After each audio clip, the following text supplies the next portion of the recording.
நல்லது பண்றதுக்கு அரசியலுக்கு வாங்கடா, கொள்ளை அடிக்கிறது கொலை பண்றதுக்கு அரசியலுக்கு. ஸ்டாலின் தொடரட்டும், தமிழ்நாடு வெல்லட்டும், எல்லா இடத்துலயும் ஓங்கி ஒலிக்குது அந்த குரல். அது ஒரு மக்கள் குரலா இருக்குமோ? மக்களின் குரல் அது. எல்லா இடத்துலயும் குரல் ஒலிக்கிறது. யாரும் பாடி ஒலிக்கிற, உங்க காசு மூலமா ஒலிக்க வைக்கிறீங்க. நிர்வாகத்தை பண்றதுக்கு முதல் மந்திரி அவர்கள் அப்படி தேடுனா அவர் பேச்சாளர், எழுத்தாளர், கதை படிப்பாரு, டான்ஸ் ஆடுவாரு. என்னங்க பேசுறீங்க? முதல்ல யோக்கியனான்னு பாருங்க. விஜய் எப்படி பாக்குறேன்? நான் தான் வெளிப்படையா சொல்றான், நான் சாதாரண ஒரு மனுஷன். எனக்கு எல்லாவற்றையும் தந்த இந்த தமிழக மக்கள், இப்ப என்கிட்ட எல்லாம் இருக்கு, இவ்வளவையும் தந்த இந்த மக்களுக்கு நான் என்னையே தருகிறேன்றான். எல்லாமே சின்ன சின்ன பசங்களா இருக்காங்க. ஓ, உதயநிதி மாதிரி 75 வயசுக்காரங்க இல்லங்க.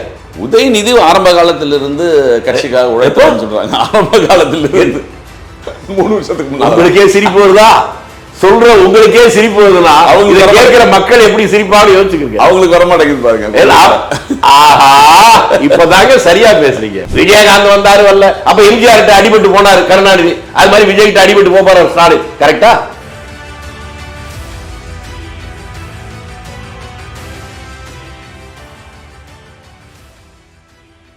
வணக்கம், இது செய்தி மலரின் நேர்காணல் நிகழ்ச்சி. இன்றைய நிகழ்ச்சியில் கலந்து கொண்டு தன்னுடைய கருத்துக்களை தெரிவிப்பதற்காக தமிழ்நாடு காங்கிரஸ் கமிட்டியினுடைய மூத்த நிர்வாகியான திருச்சி வேலுச்சாமி அவர்களை சந்திக்கவிருக்கிறோம். வணக்கம் சார். வணக்கம். 2026 தேர்தல் நெருங்கி கொண்டிருக்கிற வேளையில் பிரச்சாரங்கள் மிக தீவிரமாக நடக்குது. அனல் கக்கும் பிரச்சாரம் அப்படி மாதிரி பிரச்சாரம் நடக்குது. இதோட முடிவு யாரும் கொஞ்சம் ரொம்ப நெருக்கடியான காலகட்டம் மாதிரி தெரியுது. ஏன்னா ஒரு திமுக ஜெயிக்குமா அதிமுக ஜெயிக்குமா முதலாம் பேசுவோம்ல, அது மாதிரி சொல்ல முடியாத காலகட்டமாக இருக்குது. நீங்கள் எப்படி சார் பார்க்குறீங்க இந்த தேர்தலை? எப்பவும் சொல்கிற மாதிரி தான் இப்போவும் சொல்லிட்டு இருக்காங்க. முடிவு வரும்போது முடிவு என்ன வருமோ அதுதான். தேர்தலுக்கு முன்னால் ஒன்றும் தோக்குறவங்க கூட நாங்கள் தான் ஜெயிப்போம் தான் சொல்லுவோம். அதல்ல, இன்றைக்கு இருக்கிற நிலைமை உங்கள் தலைப்பு மாதிரி இல்லை, செய்தி மலரா இல்லை, செய்தி அக்கினி. இப்போ அந்த அக்னிக்கு யார் காரணம்? அக்னிக்கு உங்களை போன்ற என்னை போன்றவர்கள் தான் காரணம். இல்லை, இதற்கு அக்னிக்குன்னு ஒரு காரணம் இருக்கும்ல. மலர் அக்னியா மாறதுக்கு ஒரு காரணம் இருக்கும். காரணத்துக்கு காரணம் ஒரு 50 ஆண்டுகளுக்கு முன்பு வரல இருந்த ஒரு நிலைமை மாறி ஒரு புதிய சூழ்நிலை ஒன்று உருவாச்சு பாருங்க, அதுதான் அக்னி ஆயிடுச்சு. அது ஒரு வெற்றி, ஒரு வீல் ஆரம்பிக்கிறது கூட இருக்கும். வீணாவே வெற்றி தானுங்க. ஓ, வீணாலும் வெற்றி, விஜய்னாலும் வெற்றியாக கூட இருக்கலாம். விஜய்னாலும் வெற்றி தான். விஜய்னா வடமொழி சொல் விஜய், விஜய்னா வெற்றின்னு அர்த்தம். உங்களுக்கு வேற ஏதாவது சந்தேகம் இருக்கா? வெற்றியில சந்தேகம் நீங்க சொல்லிட்டீங்க, அதுக்கப்புறம் அதுல எங்களுக்கு அந்த வெற்றியில சந்தேகம் இருக்கு. மலர் அக்னியானது எப்படின்னு சொல்லிட்டீங்க, விஜய் வெற்றின்னு சொல்லிட்டீங்க. இல்ல, விஜய் வெற்றின்னு உலகத்துக்கே தெரியுங்க, நமக்கு உங்களுக்கு சந்தேகம்லாம் கிடையாது. எங்க விஜய்ன்றாலே வெற்றி தானங்க. இது புரியலன்னா உனக்கு வடமொழி தெரியலன்னு அர்த்தம். விஜயகுமார், விஜயபுரி வீரன், இதெல்லாம் கேள்விப்பட்டிருக்கீங்களா? அதெல்லாம் வெற்றிங்கிறது கடையில தான் வைக்கிறாங்க. விஜயலலிதா நீங்க எப்படி வேணாலும் வச்சுங்க, மற்ற நான் சொன்னதெல்லாம் உங்களுக்கு புரியல, உங்களுக்கு புரிஞ்ச சொல்லிட்டீங்க. இப்போ பார்க்கும்போது பார்த்தீங்கன்னா பிரச்சாரத்தை பார்க்கும்போது ஒவ்வொருத்தரும் நூதன பிரச்சாரங்கள்லாம் இப்போ நடக்குது. நீங்கள் பார்த்துருக்கீங்க, ஃபோட்டோவை காட்டி ஒரு பிரச்சாரம், ஒரு கலாச்சாரம். இப்போ அப்படின்னா உதயநிதி இப்படி செஞ்சார் அப்படி செஞ்சார் ஃபோட்டோ, உடனே திமுக தரப்புலேருந்து எடப்பாடி வந்து இப்படி செஞ்சார், இந்த பாருங்கள் இந்த ஃபோட்டோ பாருங்கள், காலில் விழுந்த ஃபோட்டோ அப்படின்னு ஒரு ஃபோட்டோ. இந்த மாதிரி போயிட்டு இருக்கிற நேரத்தில் விஜய் வந்து சைக்கிளில் திடீர்னு போக ஆரம்பிச்சிருக்காரு தொகுதி போகும்போதே. அதுக்கு திமுக அமைச்சர் என்ன சொல்கிறாங்க, சைக்கிள் ஓட்டுறது இதெல்லாம் வந்து எந்த கால ஸ்டைலு, விஜய்க்கு இன்னும் விஷயமே புரியாமல் இருக்காரு, பிரச்சாரத்தோட களம் இப்படின்னே தெரியாமல் இருக்காருன்னு இவங்க கமெண்ட் பண்ணுறாங்க. தெரியலேன்னு சொல்கிறாங்கல்ல, அவங்களாம் 10 நாள் கழிச்சு ஐயோ எங்களுக்கு தான் தெரியலேன்னு சொல்ல போகிறாங்க. பிரச்சாரத்துக்கு இதுதான் பிரச்சாரம், இதுதான் பிரச்சாரம் ஏதாவது உண்டா? காலில் விழுகிறதெல்லாம் வந்து காலகாலமாக இருக்கிறதானங்க. 100 ரூபா காசு காலில் விழுங்கின பெரிய பெரிய தலைவர்கள்லாம் இருக்கான்னு அவங்களுக்கு தெரியுமா சொன்னவங்களுக்கு? அதெல்லாம் ஒரு காலத்தில் உண்டு. காலிலேயே விழ மாட்டேன்னு சொல்லவன சொல்லுங்க, அவனை நான் பாராட்டுறேன். திமுக காரங்க அப்படிதான் சொல்றாங்க, நாங்க எந்த காலில் விழும் கலாச்சாரம் கிடையாது, சமமாக நாங்க. நீங்க வேற, அந்த கட்சியில் இருக்க தலைவர் முன்னாலும் அந்த கட்சிக்காரன் போனா காலில் விழுகலன்னு அடிக்கிறாங்களே. காலில் விழுந்தா எங்க தலைவர் காமராஜ் அடிப்பாரு. இவங்க கலாச்சாரம் இல்ல, பகுத்தறிவு இல்ல, அதனால காலில் விழுகல என்ன அடிப்பாங்க. அது அதிமுக தான்றாங்க. திமுக வந்து ஒரு காலில் விழுகாத ஆள் யாரையா ஒருத்தர் சொல்லுங்க. ஒரு சமதர்ம இயக்கம், அதான் சம தர்மம் தான். எல்லாரும் காலில் விழுகிறது, ஒரே மாதிரி காலில் விழுது, அதே மாதிரி கொஞ்சம் முன்னால பின்னால தள்ளி இருக்கக்கூடாது. அவங்க என்ன பெருமை என்ன சொல்றாங்கன்னா, ஒரு சமூக நீதி காத்த இயக்கம். ஓ, என்ன சமூக நீதினா என்னங்க? எனக்கு சமூக அனைவரும் ஒன்று, அனைவரும் ஒன்று, அனைவரும் ஒன்று. திமுக தலைவரா இந்த 50 வருடத்துல அந்த குடும்பத்தை தவிர வேற யாரும் இருந்திருக்காங்க? இதுக்கு பேர் தான் சமநீதியா? இதுதான் சமூக நீதியா? ஏன் அந்த குடும்பத்தில் தகுதியான இருந்தா தரக்கூடாதுன்னு நீங்க என்ன சொன்னீங்க? சமூக நீதி எல்லாரும் சமம். நீங்க அந்த ஒரு குடும்பம் மட்டும்தான், அதுல மட்டும்தான் சமூக நீதி இருக்கா? வேற யார்கிட்டையும் இல்லையா? எங்க கட்சி தலைவர் நீங்க பேசுறீங்கல்ல, இதெல்லாம் வரலாறு தமிழ்நாட்டில் பல பேருக்கு தெரியலைங்க. அரசியல் உலகத்தில் ஜனநாயகத்தில் தமிழ்நாட்டில் முதலாக ஒரு தலித்தை சபாநாயகர் ஆக்கியதும் காங்கிரஸ் தான். தெரியுமா உங்களுக்கு? சிவசண்முகம்னு அவர் பேரு. 75 ஆண்டுகளுக்கு முன்னாடி ஓமாந்தூரார் காலத்துக்கு முன்னாலேயே அது கொண்டு வந்துட்டாங்க. அதற்கு பின்னால தலித்தை இந்து அறநிலையத்துறை அமைச்சராக இன்னைக்கு வரலும் திமுக செஞ்சிருக்காங்களா? கட்சியை விடுங்க, அந்த ஆட்சியில் பண்ணிருக்காங்களா? எங்க சமூக நீதி? பேரு தான் சமூக நீதி, செய்யறது பூரா வேற. கண்ணகின்னு பேர் வச்சுட்டு சிவப்புல பகுதியில் இந்த மாதிரி உங்களுக்கு புரியறதுக்காக சொன்னேன். எனக்கு நீங்க சொன்னனே புரிஞ்சிருச்சு. அதான் உங்களுக்கு வேற எதுவும் சொன்னா புரியாதுங்க, உங்களுக்கு புரியுற பாணியில சொல்லணும்ல. ஆமாம், கண்ணகி கோவலன்னால எனக்கு புரிஞ்சிடும்ல. அது கேவலனை பத்தி நீங்க சொல்லுவீங்க. அவர் ஒரு போட்டோ காமிச்சு ஒன்று சொல்றாரு, பால்டாயில் குடிச்ச கதை அப்படின்னு சொல்றாரு எடப்பாடி. நம்ம பால்டாயில் தேவையில்லாம அவங்க வந்து இப்போ யாரோட பர்சனல் லைஃப் எடுக்கிறாங்க அப்படின்னு சொல்றாங்க. அது எல்லாமே பர்சனல் தான். எனக்கு ஒரு சந்தோஷம் என்னன்னு கேட்டா, இப்ப இப்படிதான் பேசுனதுக்கு அப்புறம் தான் தமிழ்நாட்டுக்கு ஐயே இவ்வளவு நாளா இப்படிப்பட்டவங்கள ஆதரிச்சோம், நேர்மையானவனா விட்டுட்டோமே அப்படின்னு சிந்திக்க தோணி இருக்காங்க. அந்த வகையில இது வந்தது கூட நல்லதுதான். பால்டாயில் பாலிடாலு காலில் விழுகிறது, கையில விழுகிறது எல்லாமே நல்லது. ரெண்டு பேரும் எடுத்து போட்டோ அவங்க பேச பேச மக்களை சிந்திக்க வைக்கிறார்கள். ஐயோ நேர்மையாளர்கள்லாம் விட்டுட்டோமே, காலில் விழுந்தா ஏண்டா காலில் விழுகிற, நீ என்ன எனக்கு அடிமையா, நான் என்ன உனக்கு எஜமானா அப்படின்னு கேட்ட காமராஜர் போய் சாதாரணமா ஒதுக்கிட்டு இந்த கன்றாவிகள் எல்லாம் நம்ம சுயமரியாதைன்னு சொன்னோமே அப்படின்னு மக்கள் சிந்திக்கிறாங்கல்ல. அது எப்போ வருது?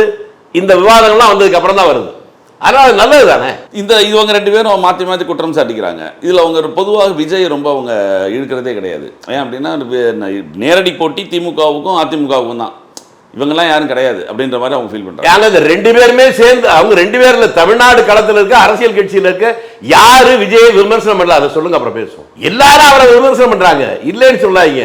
இப்ப அதை நீங்க சொல்றதுனா நீங்க தான் சொல்லி கொடுத்தீங்க, இப்பதான் தெரியுது. ஒரு 4 நாளைக்கு முன்னாடி அதிமுகவும் விஜய் தான் விமர்சனம் பண்ணிச்சு, திமுகவும் விஜய் தான் விமர்சனம் பண்ணிச்சு.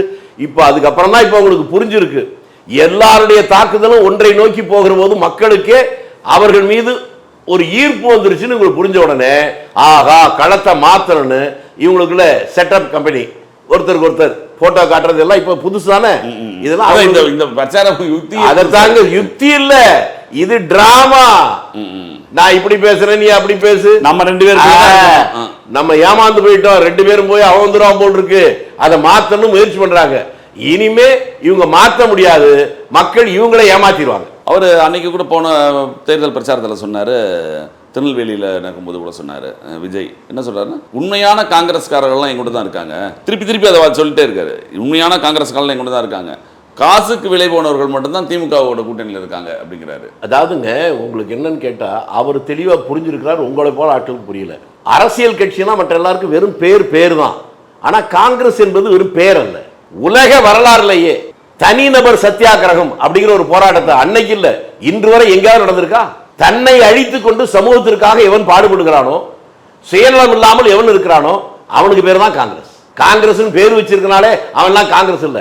அப்படி காங்கிரஸ் என்றால் எப்படி இருக்க வேண்டுமோ அப்படி இருக்கிறவர்கள்லாம் என்னோடு இருக்கிறார்கள் அப்படின்னு அவர் சொல்லி இருக்கிறாரு.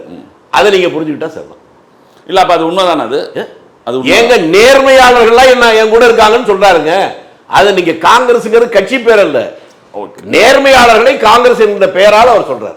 ஓ, காங்கிரஸ்காரர்கள் அனைவரும் நேர்மையானவர்கள். காங்கிரஸ்காரர்கள் என்று சொன்ன காங்கிரஸ், நான் முன்னால சொன்னதை திருப்பி சொல்ல வேண்டியதுதான். கண்ணகியின் பேர் வச்சோடனே கற்போடு இருக்கிறது அல்ல. அது மாதிரி சில பேர் காங்கிரஸ் சொல்லிட்டு இருக்காங்கல்ல, அந்த கட்சி பேரையே கெடுக்க வந்திருக்கவனுங்க, அவன் அவர் ஒத்துக்கல. காங்கிரஸ் என்று சொன்னாலும் சொல்லாவிட்டாலும் நேர்மையா இருக்கிறவனெல்லாம் காங்கிரஸ்காரன், அந்த அடிப்படையில் அவங்க என் கூட இருக்காங்க அப்படின்னா நல்ல விளக்கத்தை சொல்லி. எத்தனை முறை இதை போன்ற விஜய் பேசினாலும் அதுல எந்த உபயோகம் கிடையாதுன்னு சொல்றாரு செல்வ பெருந்தகை.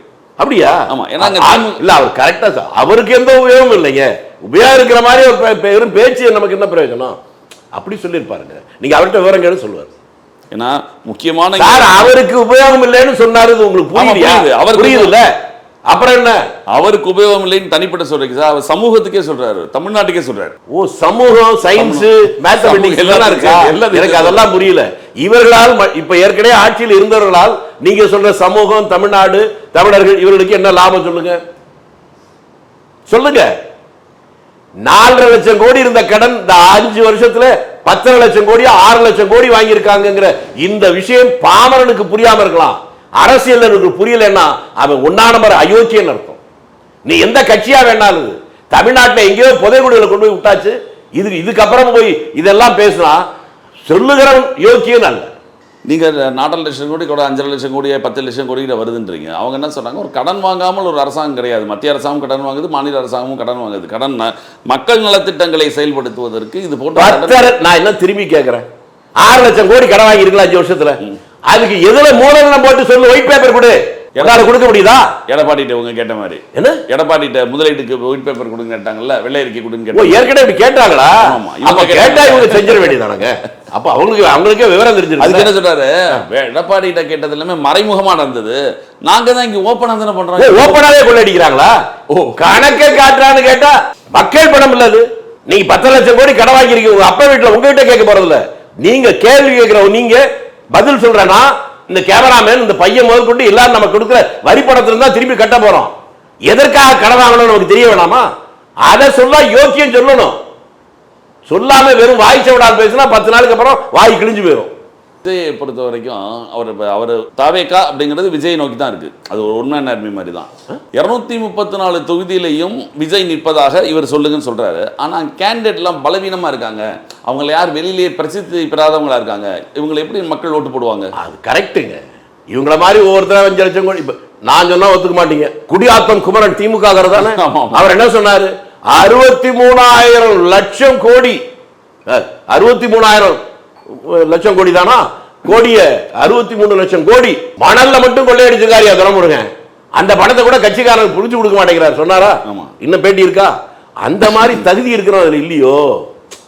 புரியுதுங்க, நீங்க நல்ல நல்ல தமிழனா இருக்கீங்க. வேட்பாளர்கள் ஒரு பலம், நேர்மை பலமானவங்கிறது கொள்ளையடிக்க தெரிஞ்சிருக்கணும், திருட தெரிஞ்சிருக்கணும், ஊழல் பண்ண தெரிஞ்சிருக்கணும், அதான் பலம். அப்படி பார்த்தா அவங்களுக்கு பலம் இல்லைங்க, எல்லாமே சின்ன சின்ன பசங்களா இருக்காங்க.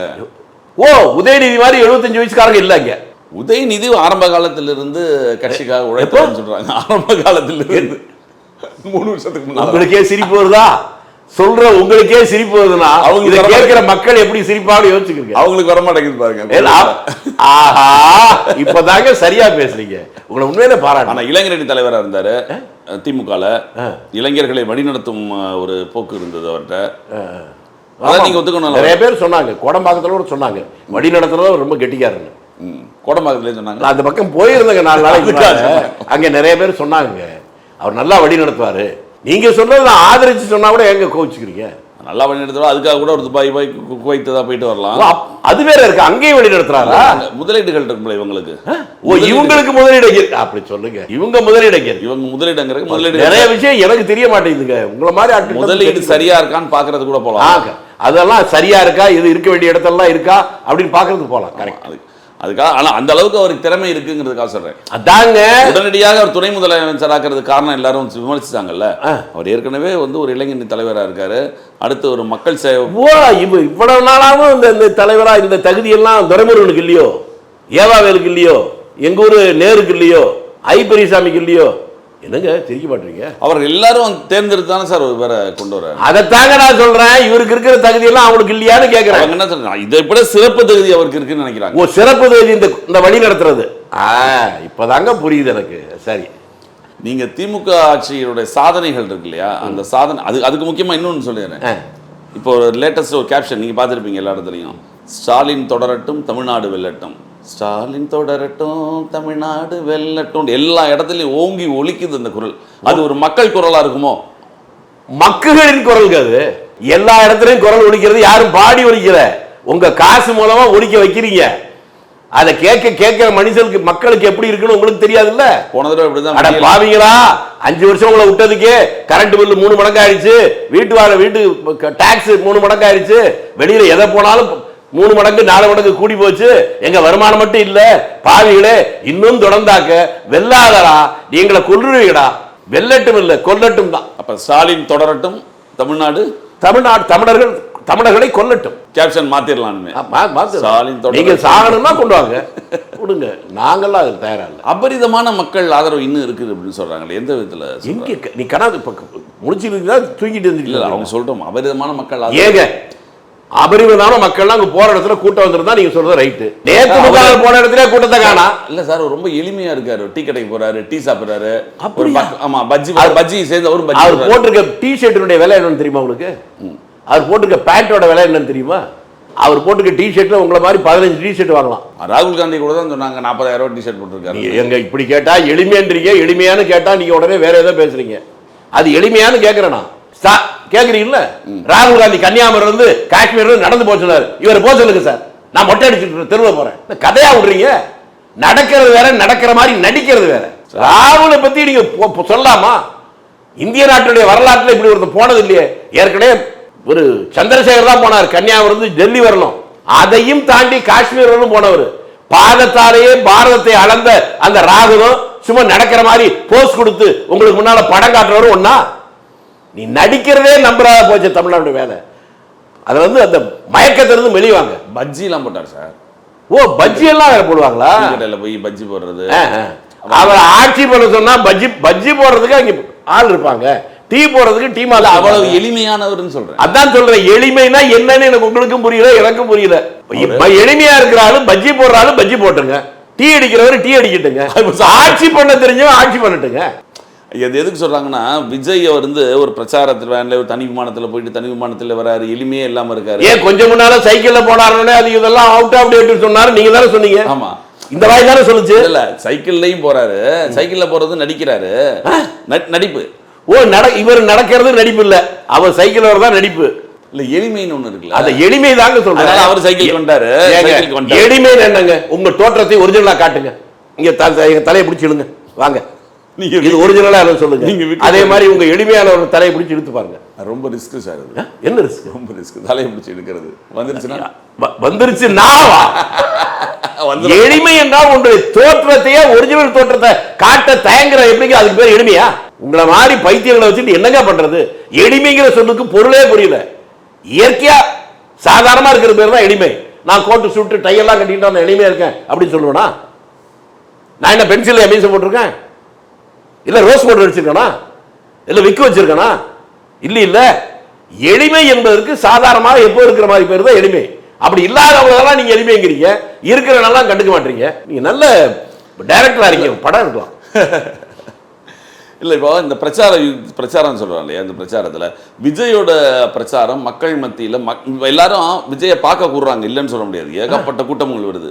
அது அவங்க பார்க்க வர கூட்டம். அவர் இந்த மூஞ்சியை பார்க்கறதுக்கே கோபம், அதனால வரலையா? பார்க்க விருப்பத்தோட வர்றாங்க. நீங்க சொல்லிட்டீங்க இந்த மூஞ்சியெல்லாம் பார்க்க கூடாதுன்னு யாரும் வரல. நீங்க சொல்றதுக்கு அதானங்க பொருள். முகத்தை பார்க்க வர்றாங்கன்றீங்க.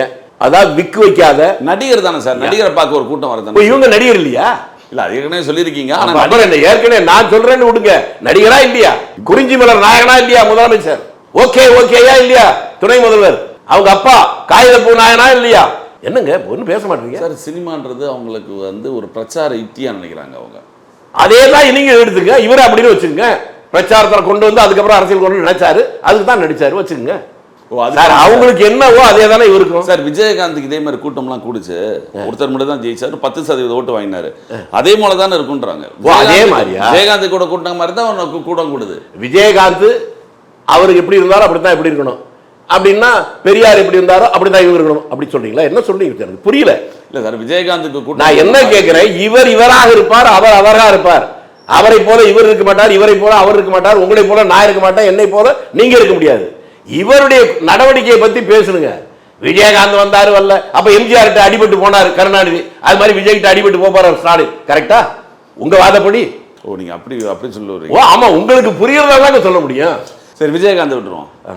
எல்லாருமே எம்ஜிஆர் கிடையாது. ஓ எல்லாருமே கருணாநிதியும் கிடையாது, எல்லாருமே விஜயும் கிடையாது, எல்லாம் உண்மைதான். அப்புறம் விஜயகாந்த் பத்தி சொன்னீங்க. வர்ற நடிகர்கள் எல்லாம் டி ராஜேந்திரல இருந்து பாக்கியராஜ்ல இருந்து எல்லாருமே கட்சி ஆரம்பிச்சாங்க. சிவாஜி கணேசன் கட்சி ஆரம்பிச்சாரு, கூட்டம் வந்தது, ஓட்டு வரலையே. தெருவில் அலைஞ்ச ரொம்ப பேர் எவ்வளவு பேர் அரசியலுக்கு வந்தாங்க, எல்லாரும் ஜெயிச்சிட்டாங்களா?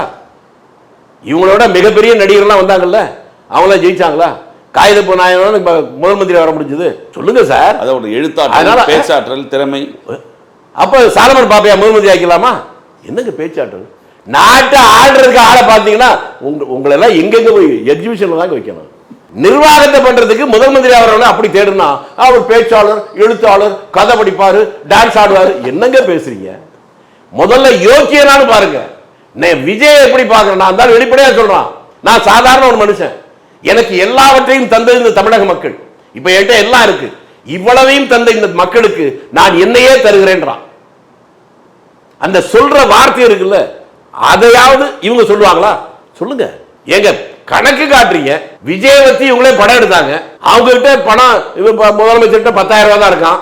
ஆனா நடிச்ச இவர்கிட்ட 600 கோடி காட்டுறாரு. அவர் கடன் வாங்கி எவ்வளவு பெரிய ஏமாற்று இல்ல சார், கடன் வாங்கி படம் எடுத்து அவருக்கு பணம் கொடுத்திருக்காரு. அதே சொல்லுங்க, யார்கிட்ட கடன் வாங்குனீங்கன்னு அவங்ககிட்ட டாக்ஸ் இன்கம் டாக்ஸ் அனுப்புவோம். அப்படி இருந்தால் பரவாயில்ல, அவரே 10 ரூபா 10,000 வச்சிருக்காரு பேங்க்ல. 40 ஏங்க யார்கிட்ட கடன் வாங்கணும்னு சொல்றதுக்கு துணிச்சல் இருந்தா பேசணும், இல்லைன்னா பேசக்கூடாது. உங்ககிட்ட பேச்சில் உண்மை இல்லை, நடவடிக்கையில் நேர்மை இல்லை. சார் சொந்த கார் கூட கிடையாது சார். சொந்த கால் சொந்த முடி மட்டும்தான் இல்லைன்னு நினைச்சேன், இப்பதான் ஒண்ணுமே இல்லை நினைக்குது. சொந்த கார் கூட கிடையாது. வேட்புமனு தாக்கல சொல்லியிருக்காரு. ஏங்க நான் வேட்புமனு தாக்கல என்ன சொன்னார்னு கேட்கலைங்க. ஏன் இந்த நாட்டு பிரைம் மினிஸ்டர் கூட ஒருத்தர போடும்போது எனக்கு கல்யாணம் ஆகலைன்னு சொன்னாரு. அதை வச்சே ஒரு முடிவுக்கு வர முடியாது. உண்மை என்னன்னு நம்ம பேசுறோம், அதை மட்டுமே நம்ம நம்புற ஆள் இல்ல. நீங்க நம்புறீங்களா? அவர் சொல்றதெல்லாம் நீங்க வேணா நம்பலாம், நான் நம்ப மாட்டேன். அது சரியா தப்பான்னு பார்ப்பேன். நீங்களும் அப்படி பார்த்தா நல்லது. வேட்புமனு தாக்கல் எல்லாருமே சொல்றது தானே, குறைத்து தானே காமிப்பாங்க. எல்லாருமே குறைச்சு காமிக்க காட்டுவாங்களா? குறைச்சு அந்த குறைச்சு காமிக்கிறதா? ஏங்க நேர்மை இருக்கான்னு பாக்குறேங்க சார். 174 தொகுதி கிட்ட திமுக நிக்குது அப்படின்னா, உதயசூரியன் சின்னத்தில் நிக்குது அப்படின்னா, அப்ப 210 தொகுதி ஜெயிச்சிருங்க. அவங்க 210 எப்படி ஜெயிக்க முடியும்? அது கூட்டணி தான் ஜெயிக்கும். கூட்டணி இல்ல, திமுகவே ஜெயிச்சிரும். அவங்க அப்படிதாங்க சொல்லுவாங்க. அதை நீங்க நம்பலையா? நீங்க அதை நம்பி தானே 200 தொகுதிகளுக்கு மேல ஜெயிச்சிருன்றாங்க. 200 தொகுதிகளுக்கு மேல 200 தொகுதிக்கு மேல இருக்க ஜெயிக்குமா? அப்போ உங்க வாயில இருந்து 34 தொகுதி மொத்த 234ங்க. 200க்கு மேல இருக்க ஜெயிக்கும்னா 34 தானே. எவ்வளவு நுணுக்கமா சொல்றீங்க, எனக்கு புரியுது. சரி அப்படி சொல்லிடுவோம். 200 தொகுதி திமுக ஜெயிக்கும். 200க்கு மேல தானே சொல்றீங்க. இப்ப மாத்தி சொல்லுங்க. இப்ப 200 கீழேங்கிறீங்க. கீழே சொல்லல. 200 தொகுதி திமுக ஜெயிக்கும். மிச்சம் ஒரு 34 வந்து இந்த இவங்க அதிமுக பிஜேபி அவங்களும் ஜெயிப்பாங்களா? ஆமா மிச்சம் இருக்குல்ல. அவங்க ஜெயிப்பா பரவாயில்லைங்க. அப்புறம் விஜய் எனக்கு ஒண்ணுதாங்க புரியல. 200 தொகுதி திமுக ஜெயிக்கிறீங்க, ஆனா அவங்க போட்டி போறது 174ங்கிறீங்க. கூட்டணி எப்படி திமுக கூட்டணி அப்படி நீங்க சொல்லல. நான் முதல்ல சொல்லுமா என்ன சொன்னீங்க? உள்ள திமுக கூட்டணி 224 கூட வரலாம். அப்ப 234 வராதா? இல்ல 10 யாருக்காவது இவங்க அடிக்கிறாங்கல்ல, தாவேகா அவர் விஜய் அவருக்கு ஒரு 2. அவரும் 2 ஜெயிச்சிருவாரா? பரவாயில்ல, விட்டு கொடுத்துறாங்க. இவங்க விட்டு கொடுத்தாதான், இல்லைன்னா அதுவும் இல்லை. அப்புறம் ஸ்டாலின் தொடரட்டும் தமிழ்நாடு விளட்டு திருமுறை பக்கம் பாட்டு கேட்குறீங்களே, இதெல்லாம் தேவையில்லையே. அவ்வளவு பலம் இருந்தா எதுக்கு போடுறீங்க? மக்களுக்கு வச்சுங்க. நீங்க பலசாலினா ஏங்க மற்றவன வாங்க வாங்கன்னு கூப்பிடுறீங்க? 25 கட்சியை நீங்க எதுக்கு கூட்டணி சேர்க்கிறீங்க? நீங்க பலமா இருந்தா, பலவீனமாக இருப்பதால் தான் அந்த கூப்பிடுறீங்க. இது சாதாரணமாக உளவியல் தெரிந்த பாவர்களுக்கு கூட தெரியும். உங்களுக்கு தெரியும்னா பாவம் இல்ல. கூட்டணி அரசியல் தானே இங்க எப்பயுமே ஜெயிக்குது. அதைத்தாங்க நான் சொல்றேன். நீங்க அவங்க பலமா இருக்காங்கன்னு சொன்னீங்களா இல்லையா? பலமா இருந்தா எங்க ஒவ்வொருத்த காலையும் விழுந்து கட்சியில சேர்க்கிறீங்க? தேவையில்லை. அப்ப பலமா இல்லைன்னு தானே அர்த்தம். அப்ப நீங்க தான் உங்க தெளிவுபடுத்திக்கிற முடிய எனக்கு நான் தெளிவா இருக்கேன்.